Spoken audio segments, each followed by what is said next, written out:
MP study YouTube channel पर आपका स्वागत है। मैं दीपक कुमार। अगर आप इस चैनल पर नए तो चैनल को सब्सक्राइब कर लीजिए, बेल आइकन को प्रेस कर लीजिए।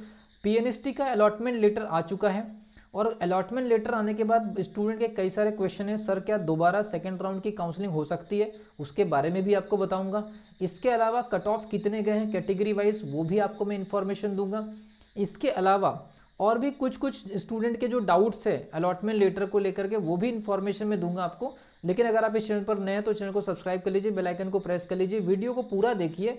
अगर आप स्टूडेंट अगर पीएनएसटी की प्रिपरेशन भी कर रहे हैं तो कट ऑफ आप देखिए और कट ऑफ मैं आपको बताऊंगा। और कट ऑफ के बताने के बाद आपको कुछ चीज़ें ऐसी बताऊंगा जो थोड़ी सी अलग होगी, ठीक है भी।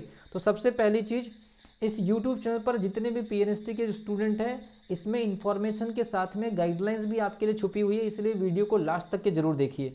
तो क्या रहा कट ऑफ, अलॉटमेंट लेटर आ चुका है और अलॉटमेंट लेटर आने के बाद कई स्टूडेंट के जो क्वेश्चंस है, पहले मैं आपको कैटेगरी वाइज कट ऑफ बता देता हूं और जो डाउट्स जो क्रिएट हुए वो डाउट भी क्लियर हो जाएंगे। सेकेंड राउंड की काउंसलिंग की क्या सिचुएशन बन सकती है उसके कारण भी आपको बताऊंगा।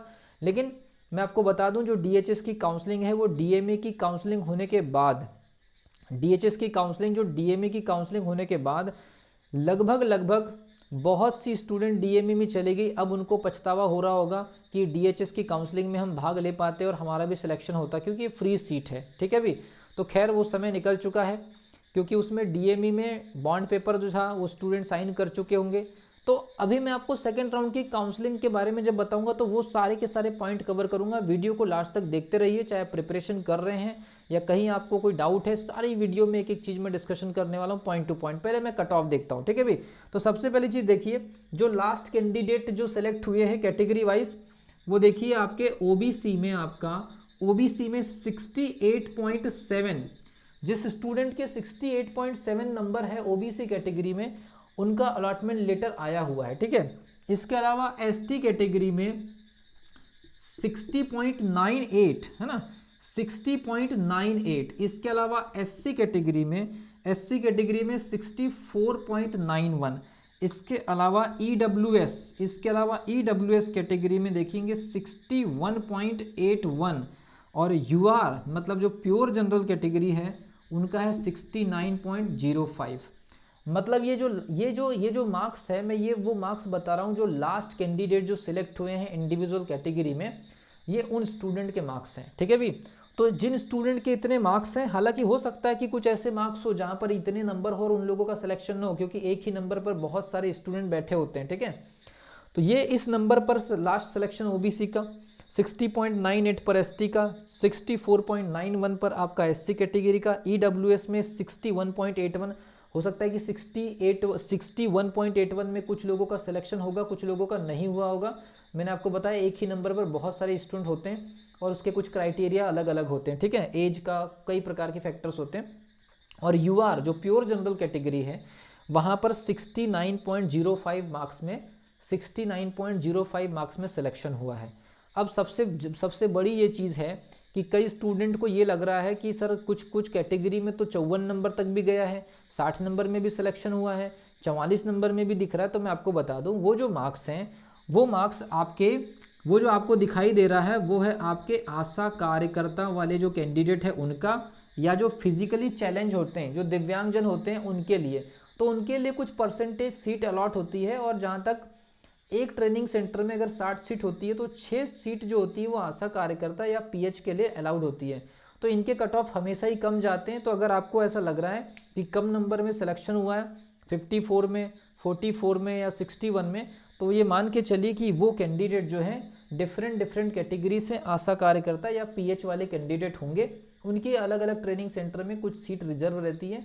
तो ये गलतफहमी बिल्कुल मत रखिए कि किसी प्रकार से 55 नंबर या 56 नंबर में सिलेक्शन हुआ है।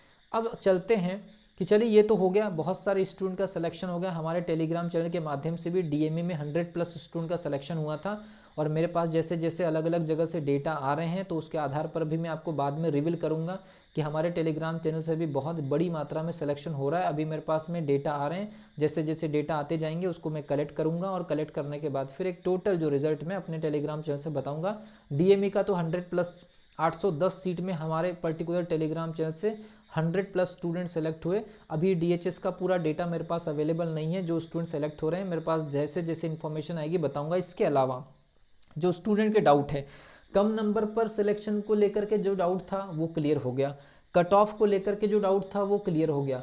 लेकिन जो स्टूडेंट प्रिपरेशन कर रहे हैं वो इस पर्टिकुलर कट ऑफ को फाइनल नहीं मानेंगे, इसके बारे में मैं नेक्स्ट वीडियो बनाऊंगा।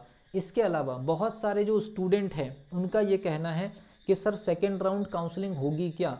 तो मैं आपको बता दे रहा हूँ, सेकेंड राउंड काउंसलिंग होने के पूरे चांसेस है। यस, सेकेंड राउंड काउंसलिंग होने के चांसेस बहुत ज़्यादा है। उसका कारण बता दे रहा हूँ। पहला कारण ये है कि बहुत सारे जो स्टूडेंट हैं उन्होंने फॉर्म भरते समय आशा कार्यकर्ता वाले कॉलम को गलती से क्लिक कर दिया था।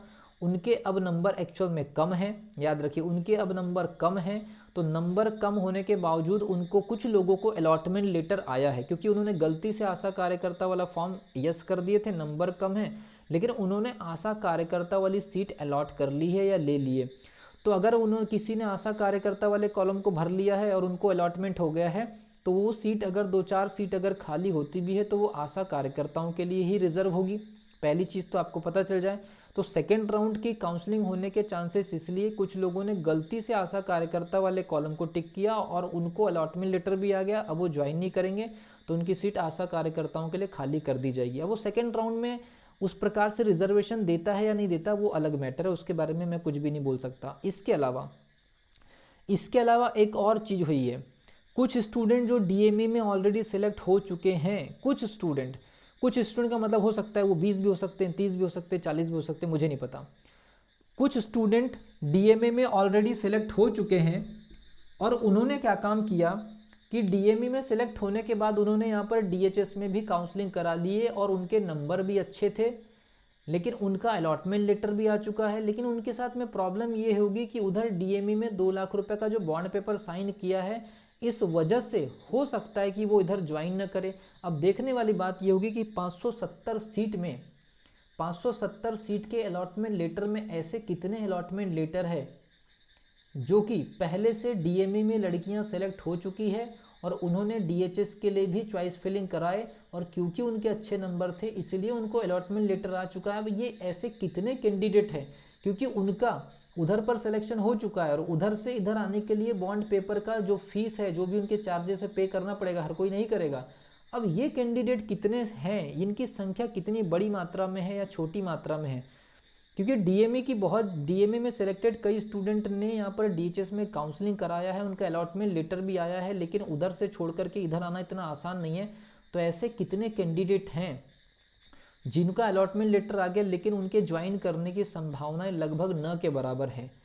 तो अगर उन कैंडिडेट की संख्या ज़्यादा हुई तो फिर से सीट खाली होने के चांसेस हैं। ऐसा पॉसिबिलिटी मैं आपको बता रहा हूँ। कुछ स्टूडेंट से मेरी बात हुई है, उन्होंने डीएमई ज्वाइन कर लिया, उनका सिलेक्शन हो गया, लेकिन उनको किसी तरह से लग रहा है कि हमको डीएचएस की काउंसलिंग करानी चाहिए थी, उन्होंने करा लिया, उनका अलॉटमेंट लेटर भी आ गया, लेकिन अब डीएमई छोड़ेंगे कैसे क्योंकि ऑलरेडी उधर बॉन्ड पेपर साइन कर चुके हैं। तो ऐसे कितने सारे अलॉटमेंट लेटर इस पूरी लिस्ट के अंदर है 570 में, जो डीएमई सिलेक्टेड कैंडिडेट ने चॉइस फिलिंग करा करके अलॉटमेंट लेटर ले चुकी हैं। तो इस बात पर डिपेंड करेगा कि सेकेंड राउंड की काउंसलिंग में कितनी सीट जो है वो खाली रहती है। ठीक है, तो ये सबसे खास बात हो गई। इसके अलावा ये जो कट ऑफ गया है ये डीएमई की पहले काउंसलिंग होने की वजह से इतना गिरा है। ठीक है, अभी तो मैंने आपको कट ऑफ के बारे में जानकारी दे दी है, कम नंबर में सिलेक्शन होने की वजह मैंने आपको बता दिया, ये जो फिजिकल चैलेंज और आपका जो आशा कार्यकर्ता वाला और सेकेंड राउंड की काउंसलिंग होने के चांसेस है, उसके मैंने 2 बैकग्राउंड बता दिए। 2 बैकग्राउंड में वो जो दूसरा वाला जो बैकग्राउंड है, डीएमई की जो सिलेक्टेड कैंडिडेट को भी अलॉटमेंट लेटर जारी हुआ है क्योंकि उन्होंने चॉइस फिलिंग कराए थे। अब उसमें वो कितने लोग हैं हमें नहीं पता। ठीक है, इसके अलावा कि सर आपके टेलीग्राम चैनल में लगातार इस प्रिपरेशन की जानकारी दी जाती है, तो ऐसे कितने कैंडिडेट सेलेक्ट हो रहे हैं मैं बाद में रिवील करूंगा। काफ़ी सारे स्टूडेंट होंगे।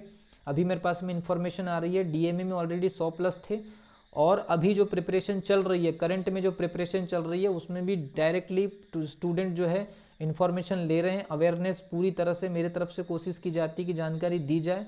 और अगर आप एक शानदार प्रिपरेशन करना चाहते हैं तो अभी भी आपके पास में मौका है, टेलीग्राम से जुड़ जाइए। प्रॉपर किसी भी प्रकार की अगर आपको कोई डाउट है, अगर किसी भी प्रकार की कोई इन्फॉर्मेशन को लेकर के डाउट है तो आप प्रॉपरली जो है जुड़ सकते हैं। आपको व्हाट्सअप नंबर भी वहाँ पर मिल जाएगा जा कर के। मैं आपको बता दूँ बहुत सारे जो स्टूडेंट जो डीएमई चले गए उन स्टूडेंट के डीएमई चले जाने की वजह से कट ऑफ इतना कम हुआ है, और जो स्टूडेंट यहाँ पर कम नंबर लेकर के सिलेक्ट हुए हैं उसकी सिर्फ एक ही वजह है कि डीएमई की काउंसलिंग पहले हुई थी, डीएचएस की काउंसलिंग काफ़ी ज़्यादा लेट होने की वजह से इतना कट ऑफ गिरा हुआ है। ठीक है भी, तो ये सारी की सारी इन्फॉर्मेशन इस वीडियो में मैं यहीं तक के बता रहा हूँ। इसके बाद वाली वीडियो में जो स्टूडेंट प्रिपरेशन कर रहे हैं उनके लिए बताने जा रहा हूँ अगली वीडियो में बहुत ही एक शानदार इन्फॉर्मेशन। अगर आप प्रिपरेशन कर रहे हैं तो आपके लिए अगली वीडियो बहुत ही ज़्यादा इन्फॉर्मेशन से भरी होगी, और कन्फ्यूज़न किसी भी प्रकार का मत रखिए, क्योंकि पिछले बार जो काउंसलिंग डीएमए की हुई, अब स्टूडेंट ये कह रही हैं कि सर आप हमको पहले इन्फॉर्मेशन दे देते, जबकि मैंने यूट्यूब पर प्रॉपर इन्फॉर्मेशन दिया है इस पर्टिकुलर काउंसलिंग को लेकर के।